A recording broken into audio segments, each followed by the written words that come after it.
संसारको सबैभन्दा लोकप्रिय कम्प्युटर एप्स तपाईँ हामी सबैलाई थाहा छ माइक्रोसफ्ट वर्ड। तर यसमा यति धेरै हिडन सुविधाहरू छन् कि तपाईँ हामी सबैलाई थाहा नहुन पनि सक्छ। यस्ता सुविधाहरू जसले तपाईँ हाम्रो काममा निकै सहज बनाउँछ र समयको बचत गराउँछ। यो भिडियो अन्त्यसम्म हेर्नुहोस्, तपाईको लागि धेरै उपयोगी हुन सक्छ। हामी मध्ये धेरैले टेबलको काम गर्दाखेरि इन्सर्टमा गएर टेबल इन्सर्ट गर्ने गर्छौं।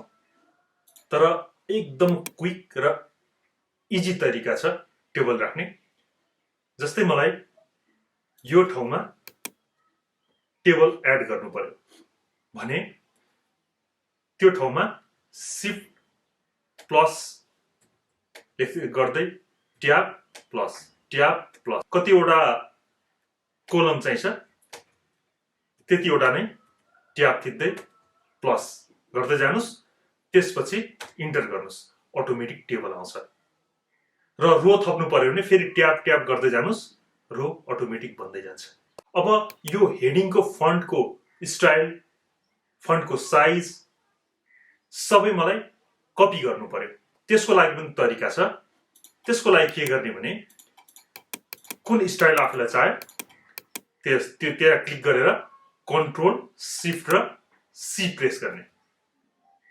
त्यसपछि अब त्यही स्टाइल कहाँ चाहियो त्यो ठाउँ सेलेक्ट गर्ने र कन्ट्रोल शिफ्ट भी प्रेस गर्ने। त्यस्तै तल अरू ठाउँ पनि चाहियो भने सिलेक्ट गर्ने, कन्ट्रोल शिफ्ट भी। जति ठाउँमा छ त्यो स्टाइल हामीले कन्ट्रोल शिफ्ट भी गर्दै पेस्ट गर्न सक्छौं। त्यस्तै मानिलियो हामीसँग यहाँ धेरैवटा मिस्टेकहरू भएका छन्। उदाहरणको लागि यहाँनिर एप्पलको स्पेलिङ एपीपीएलई हुनु पनि एपीएलई मात्र भयो। त्यस्तै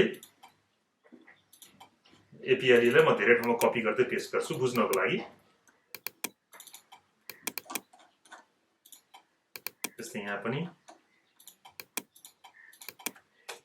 पेस्ट, त्यस्तै यहाँ पनि पेस्ट, र मैले एप्पल पेस्ट गरेँ। यो एप्पलको स्पेलिङ मिस्टेक हो सबै ठाउँमा। अब एकैचोटि यसलाई सच्याउनु पर्यो। त्यो बेला हामीले के गर्ने, कन्ट्रोल एच प्रेस गर्ने। एउटा फाइन्ड एन्ड रिप्लेसको डायलग बक्स आउँछ। फाइन्ड भनेको ठाउँमा हाम्रो मिस्टेक भएको वर्ड के हो त्यो टाइप गर्ने र त्यसलाई केमा चेन्ज गर्ने त्यो चाहिँ रिप्लेस विथमा लेखिदिने। जस्तै यसलाई एपीपीएलई। अब रिप्लेस अलमा क्लिक गरिदिउँ, ओके गरिदिउँ। जहाँ जहाँ एप्पल छ त्यो सबै नै हाम्रो अब मिलिसक्यो। हामीले अक्षरहरू डिलिट गर्न त आउँछ।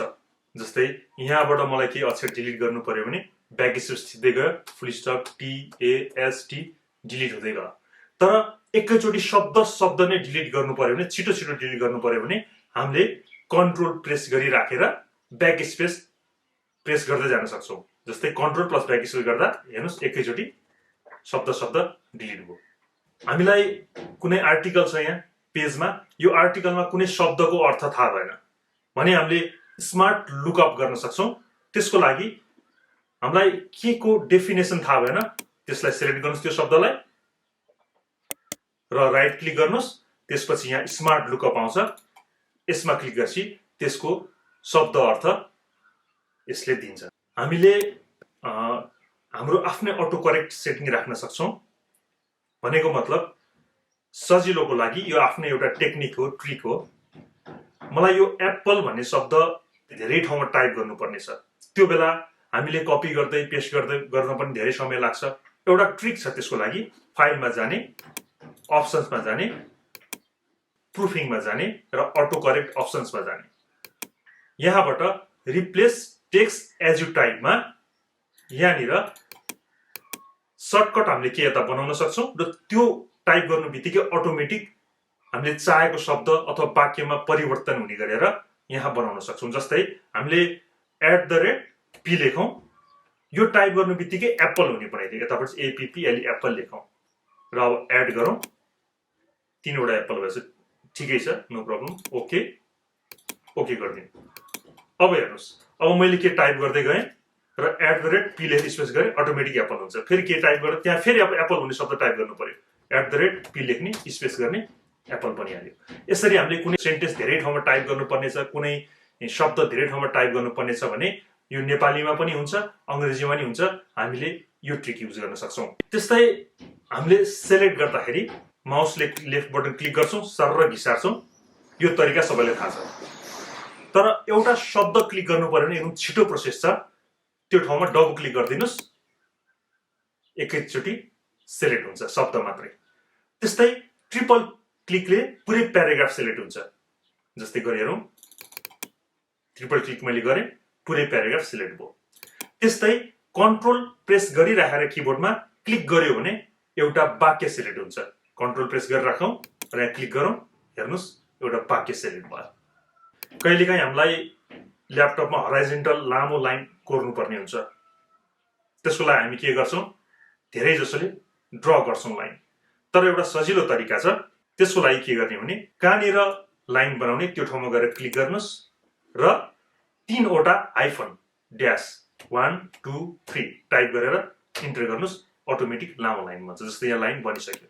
अब यसमा सजिलो के हुन्छ भने यो लाइनलाई हामीले इन्टर गर्दै तल नै ल्याउन मिल्छ, माथि नै सार्न मिल्छ, टेक्स्टलाई गरेको जसरी। सुपरस्क्रिप्ट, सबस्क्रिप्ट अथवा A² - B² टाइप गर्नु पर्यो भने अथवा S2O सबस्क्रिप्ट टाइप गर्नु पर्यो भने पनि सजिलो किबोर्ड सर्टकट हुन्छ। त्यसको लागि A² - B² मानिलियौँ, त्यस्तै S2O। अब यो 2 लाई मैले सुपरस्क्रिप्ट बनाउनु पर्यो भने सेलेक्ट गर्ने र किबोर्डमा कन्ट्रोल शिफ्ट र = प्रेस गर्ने, सुपरस्क्रिप्ट बन्यो। त्यस्तै सबस्क्रिप्ट गर्नलाई कन्ट्रोल र = प्रेस गर्ने, सबस्क्रिप्ट बन्यो। हामीले यति सेन्टेन्सलाई अलिकति बिगर साइज बनाउनु पर्यो भने सेलेक्ट गर्ने, कन्ट्रोल प्रेस गरिराखेर बिग ब्र्याकेट प्रेस गर्ने, पछाडिको जस्तै 1 स्टेप गर्दै यो बढ्दै जान्छ। 2 क्लिक 3 क्लिक 4 क्लिक 5 क्लिक। त्यस्तै एक साइज घटाउनु पर्यो भने कन्ट्रोल प्रेस गरिराखेर लेफ्ट बिग ब्र्याकेट क्लिक गर्दै जाने, 1 साइज घट्दै जान्छ। मानिलिउँ म यो ठाउँमा छु, यो ठाउँमा काम गर्दैछु र अब यो ठाउँमा कुनै अर्को पेजबाट मलाई केही वाक्यहरू कपी गरेर ल्याउनु पर्यो। त्यसको लागि त हामी त्यो ठाउँमा जानु पर्यो पहिला। ल अब मलाई मानिलिउँ यो चाहिँ यहाँबाट त्यहाँ लानु पर्यो। यसलाई कन्ट्रोल C गरौँ। अब फेरि त्यो ठाउँ खोज्नको लागि हामीले शिफ्ट F5 प्रेस गरिदियो भने सिधै त्यहाँ पुग्छौँ, सजिलो हो। अब कन्ट्रोल V पेस्ट गरिदिनुहोस्, सिधै त्यहाँ पेस्ट भइहाल्यो। त्यस्तै माइक्रोसफ्ट वर्डमा अर्को एउटा फङ्सन हुन्छ क्लिपबोर्ड, हामी मध्ये धेरैले युज नगरेको हुन सक्छौँ। त्यो होम ट्याबमा यहाँ तल हुन्छ, क्लिपबोर्ड लेखेको छ, यहाँ एउटा सानो बटन छ, यसमा क्लिक गरिदिनुहोस्। यहाँ के हुन्छ भने हामीले कपी गरेको फाइल सबै यहाँ कलेक्सन गर्दै राख्न मिल्छ। जस्तै अघि कपी गरेको एउटा सेन्टेन्स यहाँ कलेक्ट भएर बसेको छ। हामीलाई जति समयमा टाइप गर्दा चाहिरहने कुराहरूलाई हामी कपी गर्दै राख्न सक्छौँ। जस्तै यसलाई राखौँ, कन्ट्रोल C पेस्ट गरौँ, त्यहाँ पुग्छ। यसलाई पनि राखौँ, यसलाई पनि कन्ट्रोल C गरौँ र मलाई चाहिने कुराहरू कपी गरेँ मानिलिउँ। अब हामीले काम गर्दै जाँदाखेरि टाइप गर्दै जाँदा मानिलिउँ, ल यहाँ टाइप गर्दै जाँदा मलाई मानिलिउँ यो सेन्टेन्स चाहियो अथवा यो पेस्ट गर्नु पर्यो, यहीँ क्लिक गरिदिनुहोस्, त्यो त्यहाँ सिधै पेस्ट हुन्छ। फेरि टाइप गर्दै जाउँ, यो ठाउँमा फेरि मलाई यो चाहियो, क्लिक गरिदिनुहोस्, त्यहाँ त्यसरी सजिलोसँग। वर्डमा काम गर्दै जाँदाखेरि हामीलाई कहिलेकाहीँ के पर्न सक्छ भने धेरै ठाउँमा रहिरहेको सेन्टेन्सहरू कलेक्ट गर्दै कट गर्दै एकै ठाउँमा एकैचोटि पेस्ट गर्नुपर्ने हुनसक्छ। त्यसको लागि पनि सुविधा छ। मानिलिउँ मलाई एउटा यो सेन्टेन्स चाहियो, सेलेक्ट गर्ने, कन्ट्रोल F3 प्रेस गर्ने, त्यो त्यहाँबाट कट हुन्छ। त्यस्तै यो पनि चाहियो, यसलाई सेलेक्ट गर्ने, यसलाई पनि कन्ट्रोल F3 प्रेस गर्ने, त्यो पनि कट भयो र यसलाई पनि त्यही गरौँ, सेलेक्ट गरौँ, कन्ट्रोल F3 प्रेस गरौँ र यसलाई सबैभन्दा लास्टमा लगेर हामीले राखिदिउँ एकचोटि। हेरौँ यहाँ अब कन्ट्रोल शिफ्ट F3 प्रेस गरिदिउँ।